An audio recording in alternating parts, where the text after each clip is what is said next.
Welcome to Tech Blueprint, a window that lets you know the latest technology news in the world.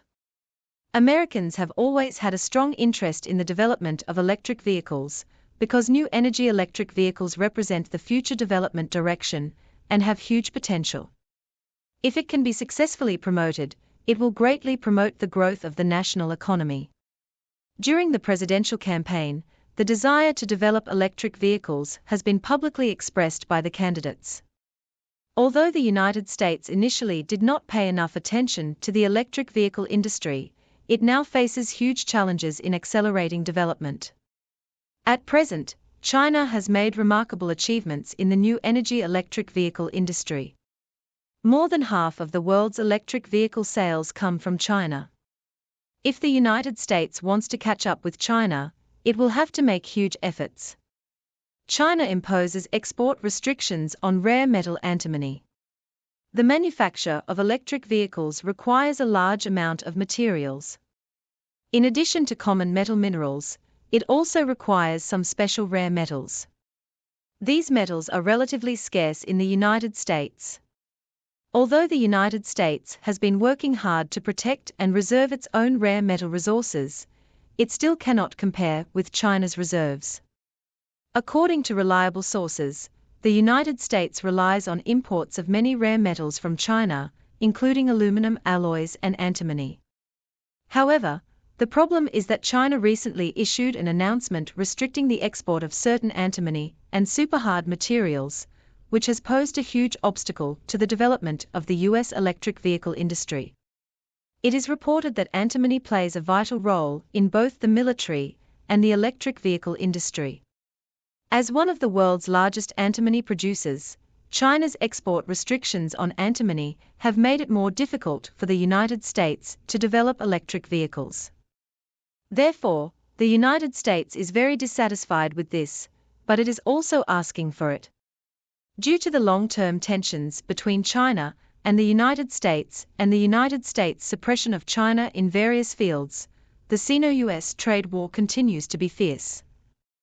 Just like the United States has previously imposed tariffs on Chinese goods and strongly suppressed the electric vehicle industry, the United States does not want China to develop too fast, nor does it want China to take too many advantages in the electric vehicle industry. However, China's electric vehicle industry has matured. It is obviously impossible for the United States to suppress China's electric vehicle industry.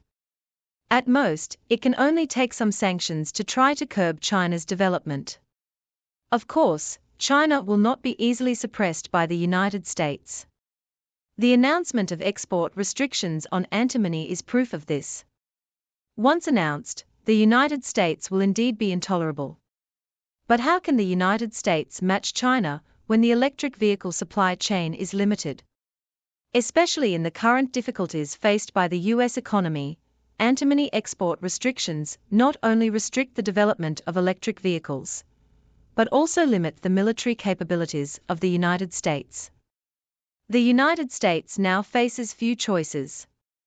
One is to continue to confront China, and the other is to seek peace with China and jointly build a harmonious trade environment.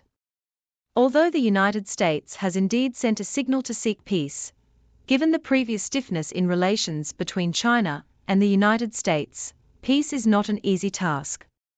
In addition, the trade war continues, and China cannot destroy the Great Wall to help the United States, which has been trying to sanction itself.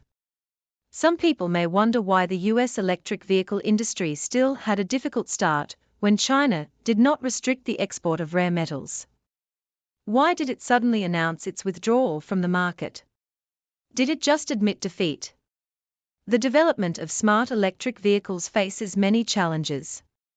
It was previously reported that many countries in Europe and the United States collectively announced that they would abandon the electric vehicle industry, but this may be misleading information released by them, because they have always had expectations for the development of electric vehicles and have continued to increase investment.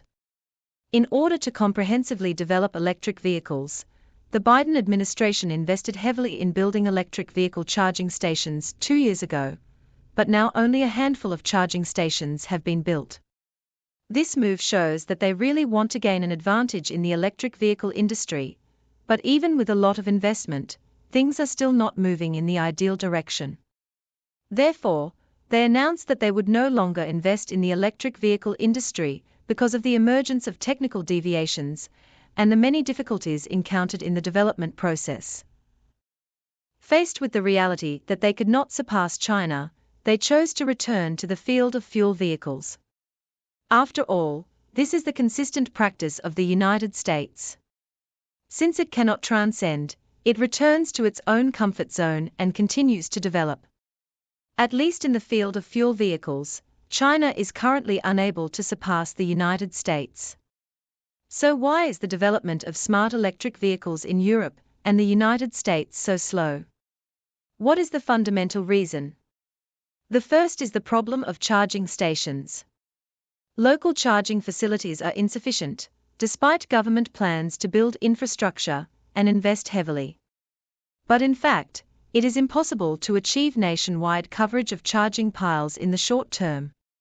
It is not easy for a country to build a complete charging network. This requires not only technology, but also time. Therefore, if the United States wants to increase sales of electric vehicles, it must first solve the problem of charging stations. The unresolved issue of charging stations has limited consumer purchasing power, especially in more remote areas of the United States, where they are less likely to buy electric vehicles due to inconvenience. Furthermore, the current profitability of electric vehicles cannot exceed that of fuel vehicles. Many companies are losing money on electric vehicle projects. The company's ultimate goal is to make profits, so they have to reconsider their future development direction. Faced with loss-making electric vehicles and fuel vehicles with mature technology and stable profits, the smart choice is obviously the latter. Therefore, it is reasonable for the United States to reduce its investment in electric vehicles. Of course, technology and safety are also key issues. As can be seen from many accidents, there are problems with current electric vehicle technology, and many car batteries spontaneously ignite, which prevents consumers from risking their lives to buy electric vehicles. Moreover, improving technology naturally requires a large investment of time and money. If the final input-output is not proportional, it will have a huge impact on the national economy. Therefore, it can be seen from the above information that it is too difficult for the United States to smoothly develop electric vehicles, not only because of limited technical conditions, but also because China is actively suppressing and counterattacking. Although China advocates peace, this does not mean that China is easily bullied. If the United States continues to try to suppress and restrict China, it will only be the United States itself that will suffer in the end. Not to mention, China has made remarkable achievements in the field of new energy vehicles, and it is not easy for the United States to suppress it. What do you think about the restriction of antimony? Welcome to discuss together in the comment area.